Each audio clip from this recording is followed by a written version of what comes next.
گوجری زبان میں اپڈیٹ سنیے۔ بھارتی غاصب حکومت کی روز اول تو یہ کوشش رہی ہے کہ کشمیر میں آبادی کا تناسب نہ تبدیل کیو جائے تاکہ اوت ہندو تہذیب اور تمدن نہ فروغ دیتو جا سکے۔ اس مضمون مقصد واسطے بھارتی فسطائی حکومت اسرائیل کی حکمت عملی کی نقل کر رہی ہے، کیونکہ بھارت اور اسرائیل کا عزائم ایک جیسا ہیں۔ دو غاصب طاقتیں جنہوں نے دو ریاستوں پر غاصبانہ اور جابرانہ قبضہ جما رکھے ہوئے ہیں۔ یہی وجہ ہے کہ غاصب بھارت کشمیر میں اسرائیل کا فلسطینی قبضہ کا ماڈل نہ متجارانہ انداز میں نافذ کر رہی ہے۔ فسطائی بھارتی حکومت نے زراعت کا شعبہ میں تعاون کا نام اور اسرائیل نہ کشمیر میں مکمل رسائی دے رکھی ہے۔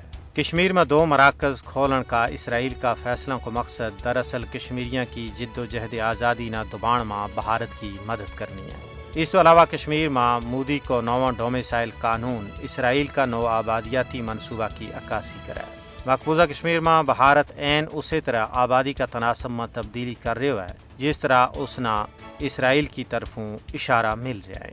یہ سلسلہ آج کو نہیں بلکہ اس سازش کو تانوں بانوں مجھ پہلا بنے گیو تھو جب 1993 میں شمون پیرز نے ہندوستان کی اپنی یاترا کے دوران بھارتی ہواریاں نہ یہ مشورہ دیتو تھو کہ مسئلہ کشمیر کو واحد حل ہندوستانی ہندوانہ کشمیر میں بسانو ہے۔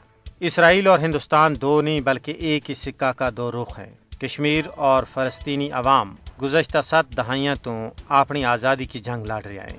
ان کو مقابلہ دو مکار طاقتوں کے نال ہے۔ کشمیری اور فلسطینی اقوام متحدہ کا تسلیم شدہ حق کی خود ارادیت کو مطالبہ کر رہے ہیں۔ کشمیریاں اور فلسطینیوں کا حق خود ارادیت کی حمایت کرنی انصاف پسند دنیا کی ذمہ داری ہے۔ قابض بھارت اور اسرائیل کشمیر اور فلسطین میں بین الاقوامی قوانین اور ضابطوں کی کھلی خلاف ورزی کر رہے ہیں۔ اسرائیل اور بھارت کے بشکار سانجو فوجی تعاون عالمی امن واسطے مچ بڑو خطرہ ہے۔